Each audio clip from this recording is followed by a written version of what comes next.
Will the GWM Tank 300 live up to American standards and American greats such as the Ford Bronco? Let's find out. Hi, I'm Steve, and welcome to my channel.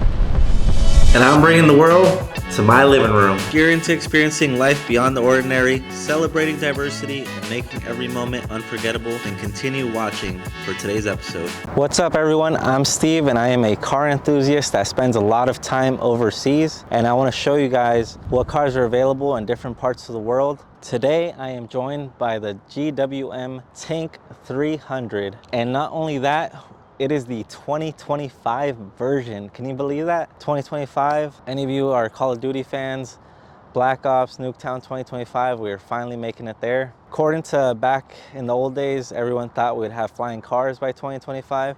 But no, we have a Chinese luxury SUV that is kind of like a hybrid between a Mercedes-Benz G-Wagon and a Ford Bronco. So let's see what this hybrid is all about. So starting off, this is the Lux version that has a 2-liter 4-cylinder engine cranking out just over 200 horsepower. The front grille has a circular lights that are, like I said, very reminiscent of a G-Wagon. So these are the 17-inch alloy wheels with some beefy tires. The more premium versions of the car have different wheel options, as well as a lot more technology, boasting the price from $45,000 to up to $60,000. Side of the car kind of reminds me of a Jeep Wrangler with the roof guards and the more boxy appearance. So this is the 5-seater version with the spare wheel in the back. Check that out. On the inside, you get plenty of storage space for all your groceries and seats that fold down, as well as extra charging ports for your different off-road needs. Here's another spare tire changing kit, all the goodies. Now let's go to the inside of the car. So starting off with the interior, we have the extra step here to make it a lot easier to get in. Ambient lighting with some nice leather with some extra stitching. Speakers and AC that looks similar to the G-Wagon. Huge touchscreen. It's actually 2 separate screens. Let's get this bad boy started. I think the highlights of this car is the driving system. It has 4-wheel drive and 9 different driving modes with 3 different locking differential modes. The center console is based on a fighter pilot aviation. Pull it down. Let's get ready to take flight. As well as your different modes for the snow, dirt, sand, and your different locking differentials on the right hand side, and your 2H, 4H, and 4L. And here's the extra lever for more modes.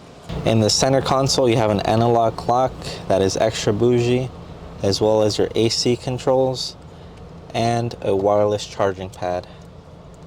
We already covered the different driving modes, but over here we have your cup holders that could fit some quite large cups, and you're able to move it around for extra storage, as well as an extra charging port right here.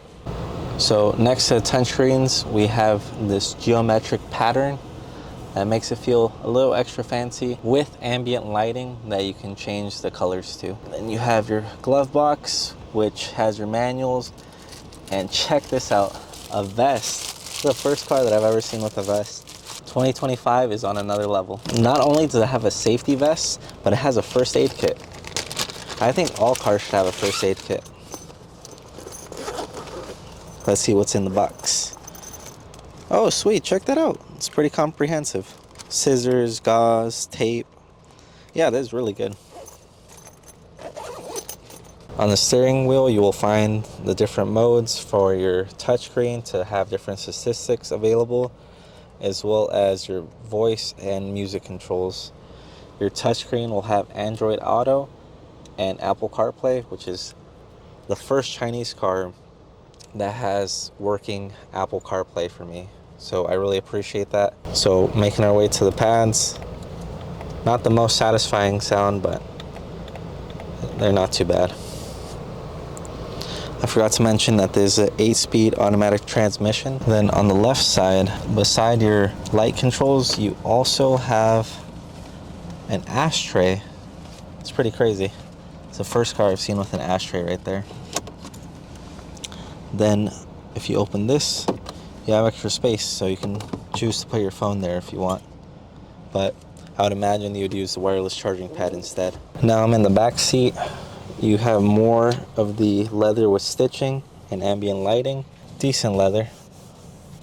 And as you can see, I have plenty of space. I can fully stretch out or come across, no issues there. Here's more AC controls and extra charging ports that are appreciated. And let's see.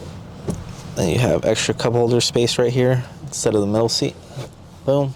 If everything else wasn't enough to impress you, I found out one extra thing. This car comes with a setup to build your own outdoor dining table. Isn't that awesome? As for the actual driving experience, the engine is definitely underwhelming. I think you should have something more powerful for something this size, especially if you're gonna go off-roading. You're gonna need something that's gonna be able to lift you up those rocks and mountains. So that's my major complaint. Everything else feels like it's pretty luxury. So I feel like I'm in a maybe like an $80,000 SUV. Unfortunately, I'm not in a place where I can test all these modes and I don't have the skills to do that either. So someone else test it, let me know how it stacks up to say like a Rubicon. So here's a little bit more of the screens. It tells you your tire pressure with a really cool image. Here are your AC controls. Oh no, this is for the seat. Nice, it has AC seats, awesome. I really want to see what picture is all about, but it says no media file.